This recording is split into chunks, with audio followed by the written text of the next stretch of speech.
जम्मू कश्मीर के कुलगाम में बलिदान हुए लुधियाना जिले के मानूपुर गांव के जवान प्रीतपाल सिंह ने शुक्रवार देर रात वीरगति प्राप्त की। मात्र 6 महीने पहले शादी के बंधन में बंधे प्रीतपाल की शहादत की खबर से गांव में शोक की लहर दौड़ गई।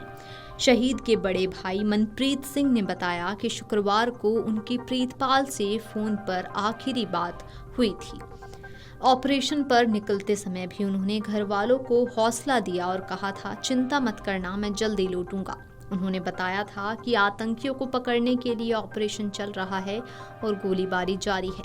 शनिवार सुबह यूनिट के एक साथी ने फोन कर बताया कि प्रीतपाल घायल हो गए हैं और अस्पताल में भर्ती हैं। लेकिन कुछ ही देर बाद यूनिट के एक अधिकारी का फोन आया कि आपके भाई ने देश के लिए अपनी जान कुर्बान कर दी है।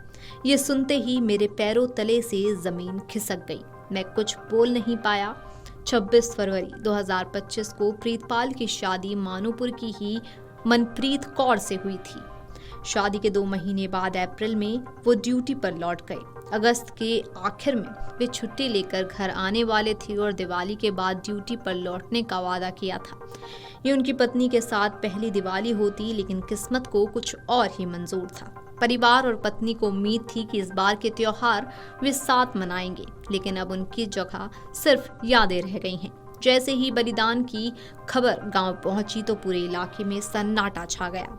मानूपुर के लोग घर घर से निकलकर शहीद के घर पहुंचे। परिजन, रिश्तेदार और ग्रामीण सबकी आंखें नम थीं। पत्नी मनप्रीत कौर गुमसुम बैठी थी। हाथों में मेहंदी और चूड़ा देखकर लोग रो पड़े। गांव में सिर्फ एक ही चर्चा थी कि हमारा लाल देश के लिए कुर्बान हो गया।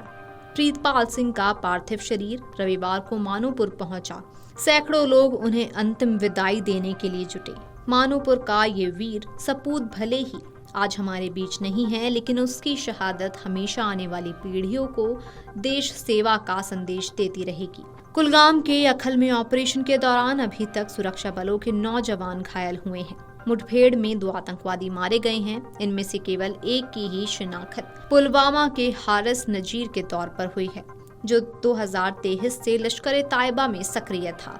ये मुठभेड़ पिछले शुक्रवार को शुरू हुई थी, जब सुरक्षा बलों ने आतंकवादियों की मौजूदगी की खुफिया जानकारी मिलने के बाद दक्षिण कश्मीर जिले के अखल के एक जंगली इलाके में कॉर्डन और सर्च ऑपरेशन शुरू किया था। इस ऑपरेशन को सेना की स्पेशल पैरा फोर्स 9 राष्ट्रीय राइफल्स, जम्मू कश्मीर पुलिस की ऑपरेशन ग्रुप, कुलगाम पुलिस और सीआरपीएफ के जवानों की ओर से अंजाम दिया जा रहा है। जम्मू कश्मीर के उपराज्यपाल मनोज सिन्हा ने शनिवार को कुलगाम में जारी मुठभेड़ में बलिदान हुए 2 सैन्य कर्मियों को श्रद्धांजलि अर्पित की और कहा कि उनकी वीरता, साहस और दृढ़ संकल्प को कभी नहीं बुलाया जाएगा। मुख्यमंत्री उमर अब्दुल्ला ने भी शहीदों को पुष्पांजलि अर्पित की और बादामी बाग स्थित सेना की चिनार कोर मुख्यालय का दौरा भी किया था। Video desk amarujala.com। अगर आप ये वीडियो YouTube पर देख रहे हैं तो हमारे चैनल को सब्सक्राइब कर बेल आइकन दबाएं और Facebook पर देख रहे हैं तो हमारे पेज को लाइक करें।